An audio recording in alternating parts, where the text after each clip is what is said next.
Okay, so we just said that we're going to collect the rank and we're going to put it into this cell, the second column. Okay, what's next? Then the value is just assigned to next rank. It's written to the cell at the intersection of the nth row and the second column. Column 2 is specific to and reserved for sales ranking of the statistics book. When queries on other books are run later in the code, so we're going to do it for other books, the value assigned at that point to next rank is written to a different column. So we won't use column 2 if we're doing it for a different book later. Because of the earlier with statement, so because of we have the with statement at the beginning,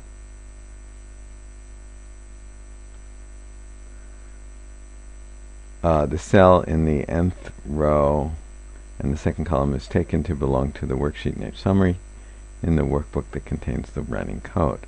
Okay, next line is this one. So this is another function that we haven't written yet. Get units left. Remember, we talked about it already, though. So we're going to use, we're basically just going to search through the code on the stats page and get the units left. And that's going to go into this variable. And then what are we going to do with that variable?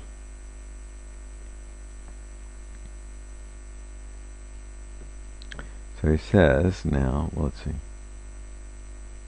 So he says, actually, now the code goes into some functionality that I have abandoned because it's a field that isn't updated with frequency by Amazon, not at least for the books I'm interested in tracking. So he's saying, actually, he's not using the next bit of code because it's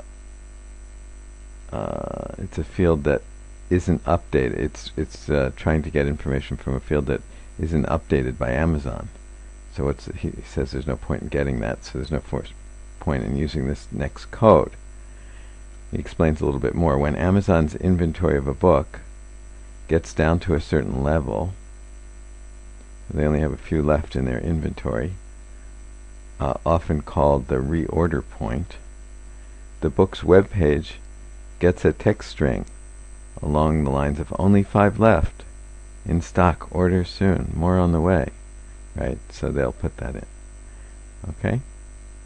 It occurred to me that by quantifying the number of sales, so now he has some kind of crazy logic that he uses in different parts of this, but it's good that he explains it.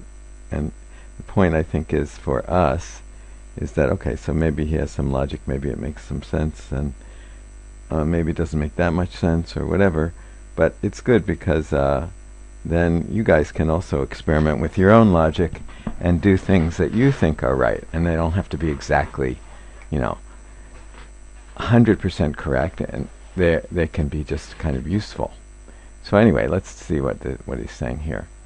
It occurred to me that by quantifying the number of sales between the dates when this message appeared and then reappeared, I might be able to calculate the number of copies Amazon ordered from the publisher. So he's trying to calculate the number of copies Amazon ordered from his publisher, right? So he says, okay, let's see. If it says only 5 left now, and then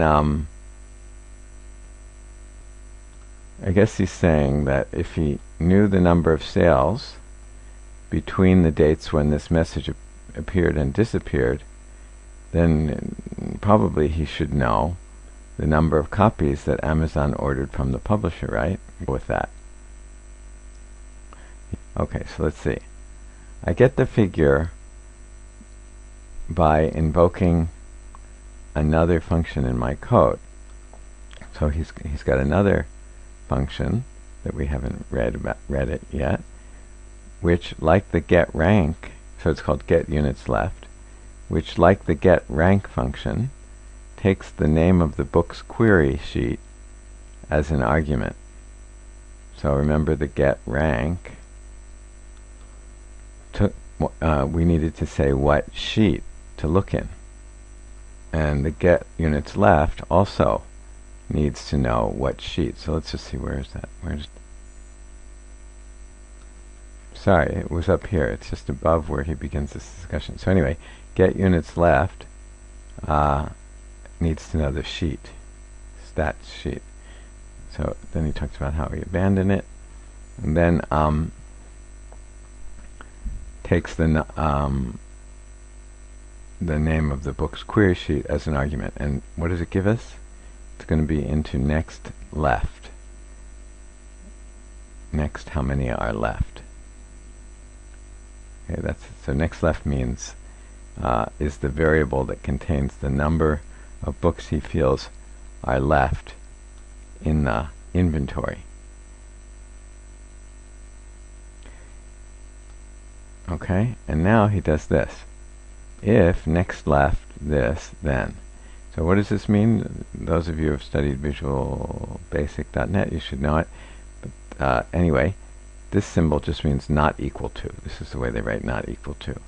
So it says what? If next left is not equal to -1, but if it's equal to -1, then you don't want to run this. But otherwise, basically in any other case, you want to run this next code. So what code do you want? Dot cells, next row, dot, comma 20 equals next left. So what does this mean? Remember that we're still in the width.